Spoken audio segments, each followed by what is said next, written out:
All right, today we are diving into one of the Bible's most bizarre mysteries, the ordinance of the red heifer. I mean, on the surface, it just looks like this strange, pretty bloody ritual. But what if? What if, for centuries, we've been missing the entire point? Let's dig in. So our story really kicks off right here in the book of Numbers. And the command is, well, it's really specific and frankly pretty strange. You have to find a perfect young female cow, a heifer that's pure red, no other colors, and has never ever been put to work. This right here, this is the foundation of the whole puzzle we're trying to solve. And what's really interesting, are the details. Because this isn't just any old sacrifice. It's totally unique in the entire Old Testament.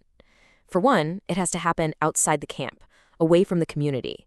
Then it's burned completely, to ash. And those ashes are collected and mixed with water to purify people who've touched a dead body. It's macabre, right? It just raises so many questions. So you gotta ask yourself, right? Is this whole thing exactly what it looks like on the surface? Just a straightforward, pretty grim instruction for a literal animal sacrifice? Or is there something else going on? A deeper meaning, maybe a symbolic language that we've just lost touch with over time? And look, this isn't some new debate we're having today. No way.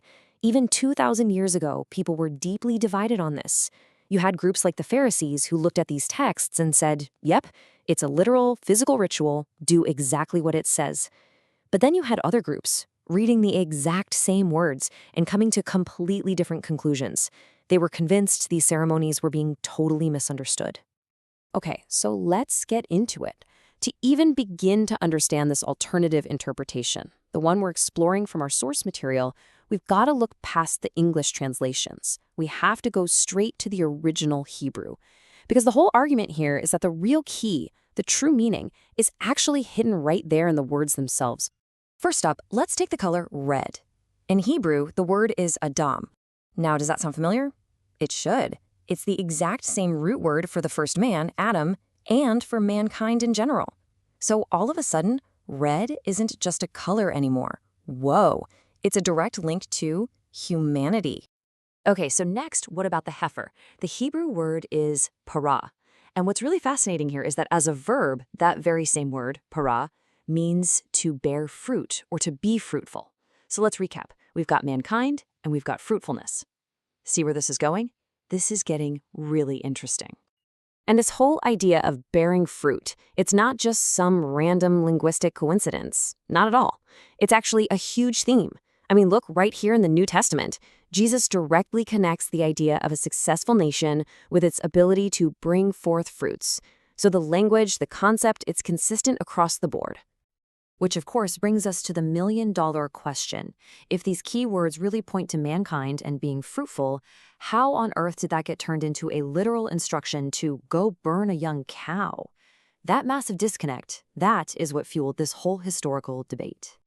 So this whole linguistic puzzle really brings us to a clash of two totally different worldviews. And remember, they were existing side by side, with both groups reading the exact same sacred texts. And you can see this conflict so clearly when you put the two sides next to each other. You've got the Pharisees, right? They're laser focused on literal daily blood sacrifices in the temple. Jesus even called them out for misunderstanding Moses. But on the other side, you have these other groups. Now, they also believed in sacrifice, but they defined it totally differently, through action, specifically through charity. They didn't see these texts as rituals. They saw them as practical instructions for how a healthy community should actually work. Which leads us to the critical question, right? If this whole red heifer thing isn't about a literal animal, then what is it about?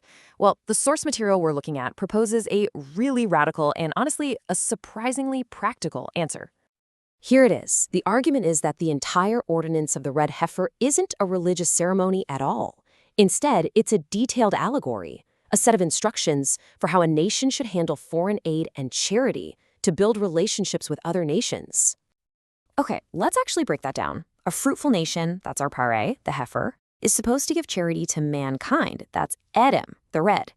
And this giving is done outside the camp, which means outside its own borders, to other communities. So the whole purpose wasn't some kind of magical purification. No, it was about building real-world social bonds through free will offerings. It's a practical guide for a nation that was meant to be a kind of leader, a priest to all nations. So you might be thinking, okay, that's a neat theory, but why does it matter? Well, it matters a lot. Because according to our source, this model of organized charity, it wasn't just some abstract idea. It was an incredibly powerful engine for social change, especially for those early Christian communities. Think about it. The early church built this incredible social safety net. They had something called the daily ministration, and it basically took care of the welfare of its followers. And because of this network of charity, its members weren't dependent on the Roman government's handouts anymore. That gave them a stunning amount of independence. And the impact of this? It was absolutely enormous. I mean, the famous historian Edward Gibbon even wrote about it. He noted that this Christian network of charity was so effective that it basically formed an independent, self-sufficient state that was growing right in the heart of the Roman Empire. Just wow. And all of this leaves us with one last big provocative thought. If an instruction this specific, this weird, like the red heifer, could actually be a practical guide for social organization and foreign aid, then what else are we misunderstanding? What other ancient texts, rituals, and laws might be holding practical instructions that are just hidden in plain sight?